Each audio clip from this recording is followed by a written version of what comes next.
quietly on one of these machines, but it'd be a bit like being on a racehorse that's tied up in the stall as opposed to out on the track. At times these things are uncontrollable machines, and a racehorse would be likewise.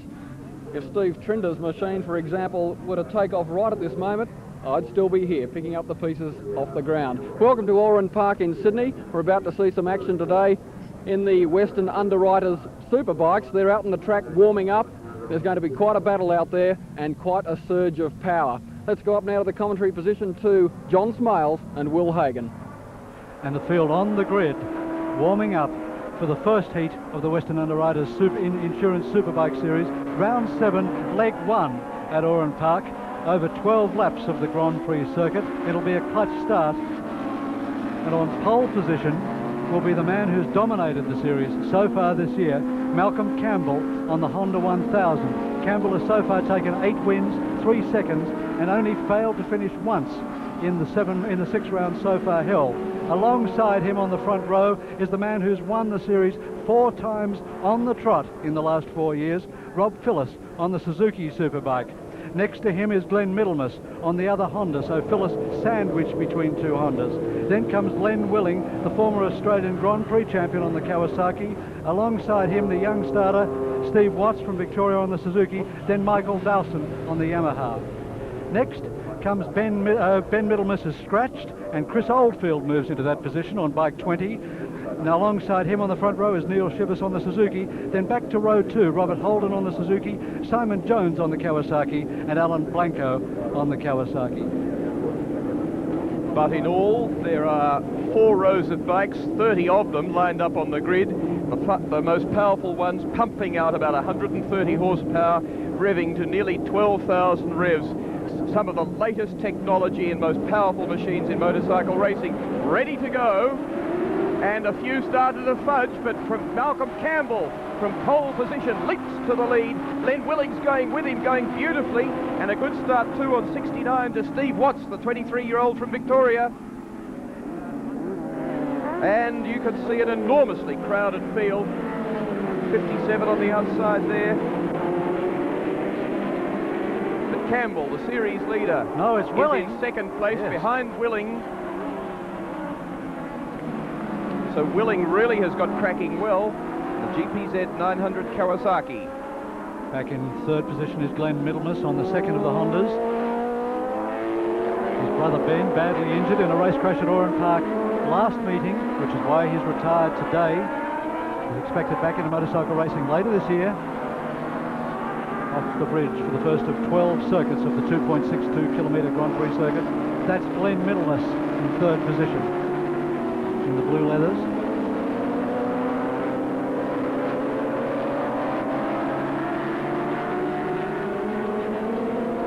Gee, they have to change direction quickly as they go over the dog leg, and Willing, Campbell, Middlemas. Look at that shot as they come down into the dip and slam on the brakes hard when the suspension's on compression. It was a 120.17 opening lap at 116.6 kilometres an hour, standing. Campbell closing. The big Honda, not as handy changing direction as Phyllis's Suzuki-based bike. But that's further back in the field at this stage. 53's in fourth place, Robert Holden. Robert Holden has one of only 2 race-kitted GSX 750R Suzukis. It's pumping out about 125 horsepower with a race kit that's worth $10,000. The bike itself worth only $5,600.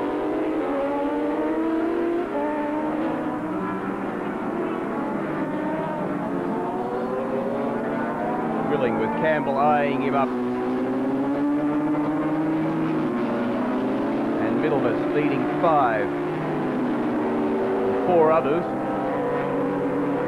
And he's going to have a lot of trouble in there because there's a lot of really quick runners in here wanting to get up with the leading pair. Phyllis is there, you see, behind Holden, getting up with the bunch. So the 2 race-kitted Suzukis are in the pack there. Holden's the first to charge out as they go down the straight. And walking away from Willing as Campbell goes for up at the front, Len Willing. And down is 67. Couple of bikes down, in fact.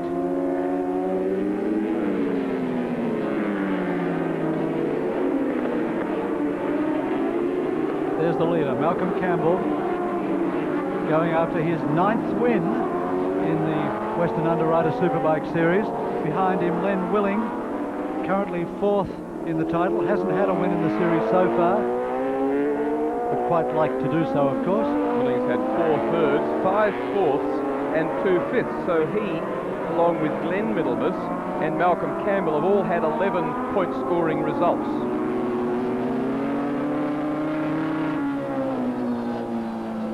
And that's the point score as it stands at the moment. As you can see, Campbell virtually dominates the series. If he wins both rounds here at Oran Park today, he and Phyllis come second in both rounds. Campbell will only need to score another 3 points to win the Western Underwriters Series for the year. On to their 3rd lap, and already opening a big gap on 3rd place. Like nearly 4 seconds. Is Robert Holden, the New Zealander, and right behind him is Robbie Phillis, 4 times Western Underwriters Series champion and the king until this year of superbike racing in Australia. You can see them there. Holden on 53, the blue bike. Phillis coming underneath him now on bike 32, and Robbie Phillis takes over 3rd position. And now it'll be interesting to see whether Robbie Phillis can haul back the leading 2 competitors with 9 laps remaining of the 2.62 kilometre Grand Prix circuit. Glenn Middlemas that heads the bunch. He's back in 5th place with quite a close bunch behind him, as Holden in 4th, now headed by Phillis in 3rd, move away, and Phillis moves towards the leader, perhaps. Glenn Middlemas, incidentally, electing to ride the 860cc Honda Superbike rather than the 1000, which was available to him.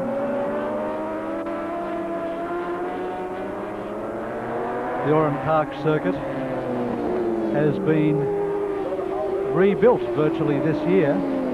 This is our first. Oh, and Phillis just rounding the bike. That'll be a new foot bag when he gets back to the pits, and probably a new muffler as well. Let's see just how close Robbie Phillis came to disaster there, as he literally sets the track on fire. And there he is. Doesn't slow him up. The new father of a 3-week-old girl, Georgia. Just 3 weeks ago, his wife had their first child.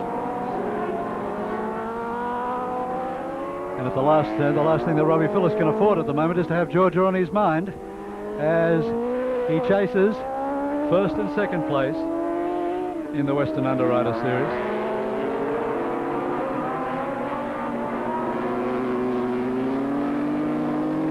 Robert Holden, who put in such a grand ride in the first of the Castrol 6 hours to be held at Oran Park here last year, with Neil Chivers sharing a 750 Suzuki Katana. They rode their hearts out and brought it home to 3rd place. Holden played a very big part in that. Look how quickly they come over that dog leg, with absolutely a few centimetres between them and the edge of the track, and disaster. The leaders, Malcolm Campbell, now with a handy 2-second gap over Len Willing there on the Kawasaki Superbike. Taken a lot of development to get that Kawasaki working, but now Len Willing is proving that it's all come together. 1.1 seconds, 1st to 2nd place.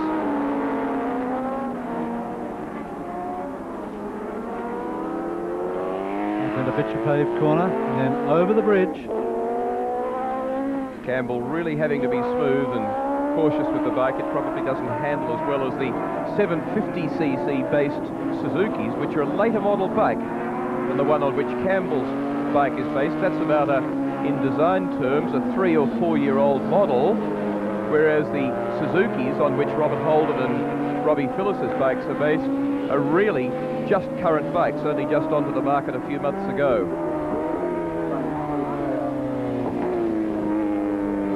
Campbell now dialing in an enormous amount of power and tremendous mid-range torque too. Look at him making the bike squirm and work as he starts thumping the 130 horsepower through a very small patch of rubber at the back of the bike.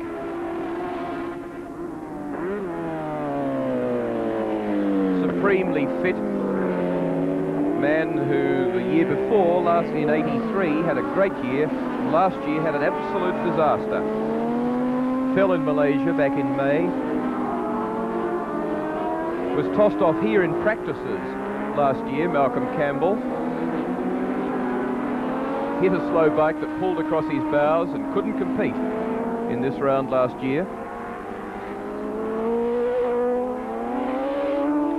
That's Chris Oldfield, who 2 years ago had a monstrous crash right there coming up to the bridge, and is now riding the Bennett Honda VF 1000 Superbike, formerly campaigned by Rod Cox in New South Wales. Oldfield's filled in a couple of times for the official team Honda this year. Former Australian champion and Grand Prix winner. Campbell again, now winding it on. And again, the way the bike bucks and wallows around tells him just how hard it's working and how close he is to the limit.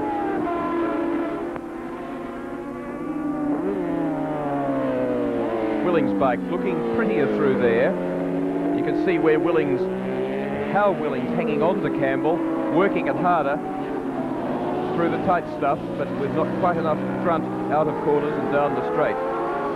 And the frustration for Robbie Phillips back in third position, because he seems to be able to make no dent on these two leaders, and Phillips desperately needs to beat Malcolm Campbell in this round to stay in touch in the Western Underwriters Superbike Series. There's Phillips coming up over the bridge now as Campbell exits on the other side.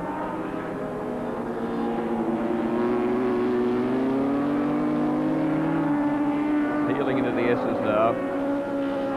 Phillips has 750cc based machine on in standard form. That bike develops 100 horsepower, and in the race kitted form that Robbie's riding, around 130 horsepower. Incredible power out of 750cc's.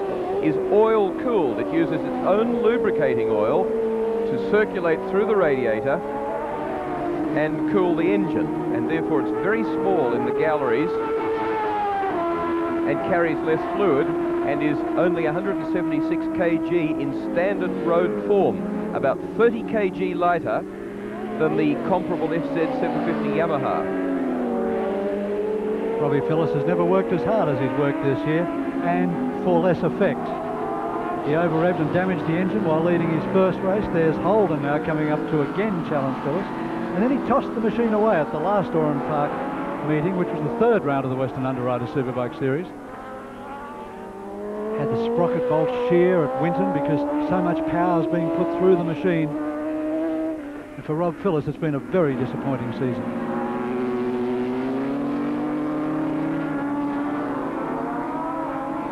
Holden, similar machine, but stage 2 kit, say around 125 horsepower. Or another way of looking at it is that it's only just a little bit under half the power of, say, the Volvo Turbo that's racing in Group A racing, and obviously pushing around about 10 times as much weight in the case of the Volvo. So you can imagine, if you work hard enough, just what sort of throttle response and acceleration you get out of a machine like that.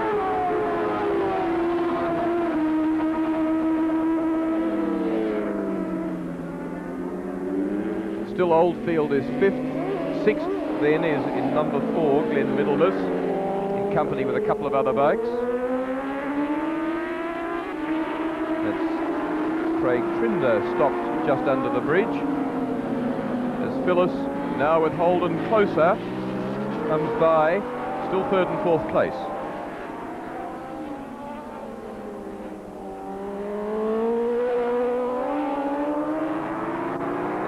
Campbell coming up now to lap traffic. Willing hounding him still, not far behind him, but wishes he were closer.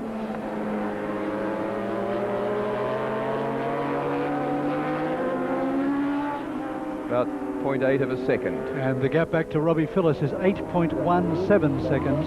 So Phillips' task almost impossible in this 12-lap race.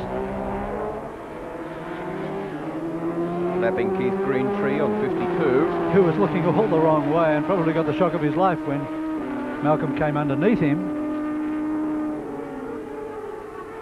only 2 laps remaining, but Len Willing close enough to keep the pressure right on Malcolm Campbell, who cannot afford to make one mistake.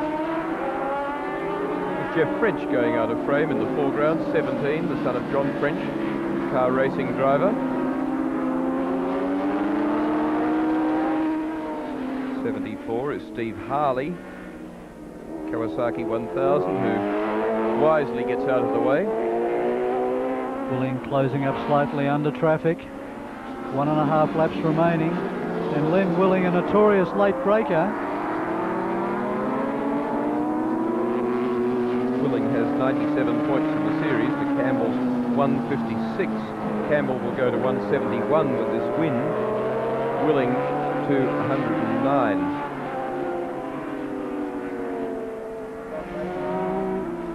That is a desperately quick section of circuit where a good rider like Campbell can make up a lot of ground, and you really get the effect there from that camera position as they come round now to get the blue flag for the last lap started.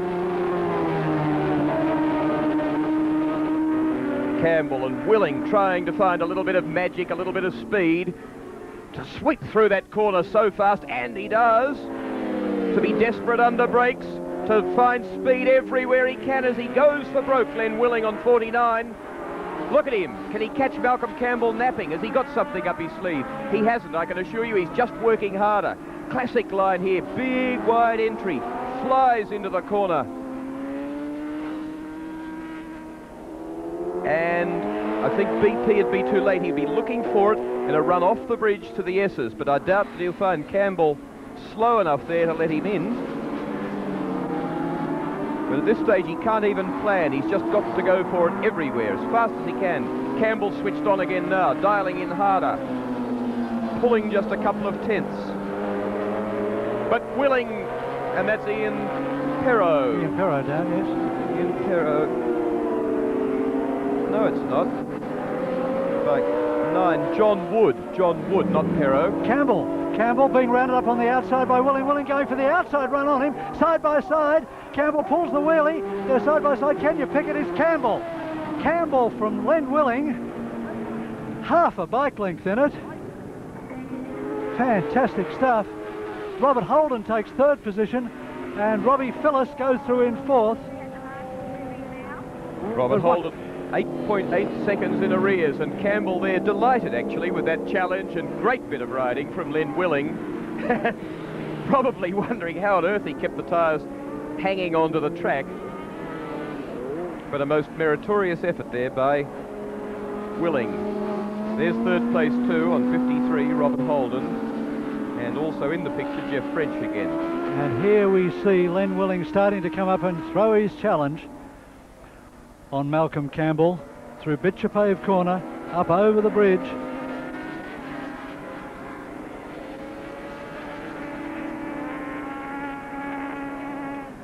And round 7, leg 1 of the Western Underwriters Insurance Superbike Series for 1985. The winner, Malcolm Campbell, but only just, from Len Willing on the Kawasaki, with Robert Holden on the Suzuki 750 in 3rd position.